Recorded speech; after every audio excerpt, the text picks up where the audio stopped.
Exalogic CMRL കേസിൽ SFIO report ഫയലിൽ സ്വീകരിച്ച് കോടതി. പ്രഥമ ദൃഷ്ട്യാ കുറ്റം നിലനിൽക്കുമെന്ന് കണ്ടെത്തിയതിനെ തുടർന്നാണ് എറണാകുളം അഡീഷണൽ സെഷൻസ് കോടതിയുടെ തീരുമാനം.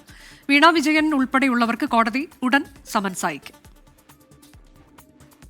CMRL മാസപ്പടി കേസിൽ SFIO നടപടികൾ നിർണായക ഘട്ടത്തിലേക്ക് കടക്കുകയാണ്.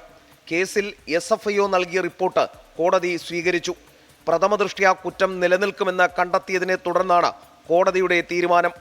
വീണ വിജയൻ ഉൾപ്പെടെയുള്ളവർക്ക് കോടതി ഉടൻ സമൻസ് അയക്കും.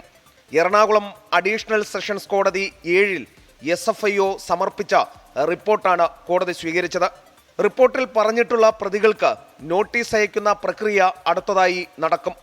അടുത്തയാഴ്ച തന്നെ ഇതുമായി ബന്ധപ്പെട്ട നടപടികൾ ഉണ്ടാകും എന്നാണ് വിവരം.